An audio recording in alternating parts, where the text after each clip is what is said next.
Theo nashangwe butumwa ubwire uwo muntu umva yuko ngo ni inshuti yacu, arumva yuko ngo ashobora gukora ibyo yishakiye, avuga ibyo yishakiye kubera ko ari inshuti yari nta nshuti ngewe, ngo ntabwo ari inshuti yange. Reka banze bibe very clear, kandi nta muntu n'umwe urejura amategeko. Iyo ushaka kuba inshuti yange cyangwa inshuti ya Ribe ugomba kubanza kubereza amategeko. Ariko icyo nshaka kuvuga ni iki, mu gihe Terry ataranyuzuza, nashaka yuko ngo byumvikane neza yuko ngo abantu bakunda kuvuga ibyo bishakiye ku social media. Ari ikintu kitwa defamation cyangwa diffamation mu Gifaransa, cyangwa gusebya. Ari abantu bavuga amagambo menshi. Unfortunately, malheureusement, nuko mu myaka ishize icyo cyaha cyabaga mu mategeko y'u Rwanda, ariko ubu ngubu icyo cyaha bakibanyeho. Dusigaye dushaka ibyaha mu mategeko ya cyber crime law, kugira ngo abantu bakoresha nabi social media bahanwe. Ariko mu by'ukuri defamation cyangwa gusebya cyangwa kuvuga amagambo atari byo, rimwe na rimwe biratugora kugira ngo ukore mu cyaha mu rwego rw'amategeko.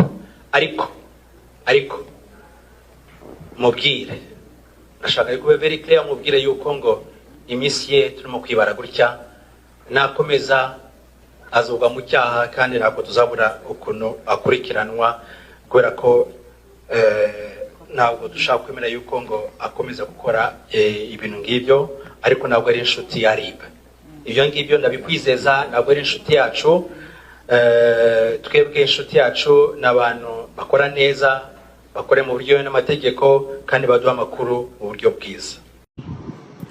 Ubundi sasa y'umutoza yamaraga kuba akubwiye ati noneho ndabona imbere byanze, ubu ngubu noneho niwe ugiye kujya gucungura ekipe ku icyenda ryanjye, aho nabaga nicaye kuko nabaga mvuye mu mvune, urumva ntabwo nagombaga guhita mbanzamo, bagomba guhita bangurira ka remplacement hanze. Rero aho ugomba gukanga kwanza adversaire, usuhuza n'abantu gake gake, ubundi sasa ukora ukuntu ko twituza gake gake, ukanga ukadiriya gake gake kugira ngo uze kuza kwinjiramo noneho umeze neza. Mu kujya kwinjira rero nahitaga ngira gutya, mbereka nimero 8 gake. Yes, mnatupata maginga yangaya. Izi nyama ngiye gukora bazita imbavu ndetse n'ikotereti boro. Kama kawaida sisi tunaanza mambo yetu boro. So namaze gukora ibintu kinyama mwabibonye usiku ibigomba kuba yose. So hano batangiye rero sasa kugenda ndambikaho gake. Mutambika tugenda. Ubundi umunsi nashatse shaho mwaba hano mwe njya mora mbitekerezaho, niyo ndyamye mora mbitekerezaho, n'abandi no mu rusengero nkabitekerezaho. Nanjye nzihimura sha, nzajya nyirazamo nyibyukirizemo nkuri gucharginga telefone. Yes, nuko mubibona rero nagendaga mbabwira nkababwira ni twebwe n'ubwo wenda mwa mutubona kuri izi mbuga nkoranyambaga, ariko igihe kiragera tukajya kwiragiza Uwiteka, tukajya kwiragiza Nyagasani nyirigira.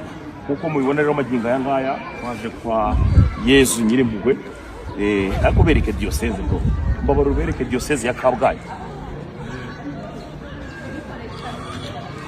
Abantu benshi rero nabonye barimo barateta bibaza ngo niba ibyo yampano yavuze bishobora kuba ari ukuri, cyangwa se wenda niba koko yabyandikanye agahinda.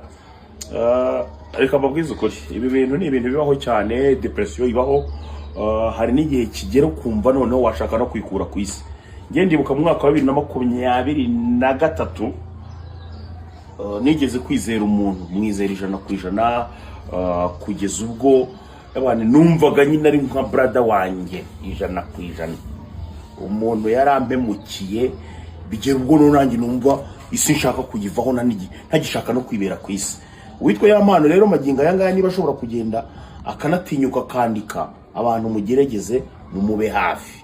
Ngira ngo murabizi situation muvandimwe amazimo iminsi, ntago byoroshye kubyakira bro, ahubwo nuko uri mwana afite n'umutima ukomeye, ariko kubyakira ntago ari ibintu byoroshye. Mugerageze tumube hafi, tumugira inama, ndetse tugerageze gukora ibishoboka byose kugira ngo yongere recovery. Murakoze, murakagira Imana.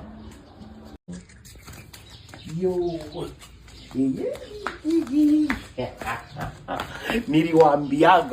niliwaambiaga nikasema nini ku munsi w'ejo icyitwa yellow pepper mwarayibonye mwebwe ndagira ngo mwongere muvuge none ibyo mwavugaga.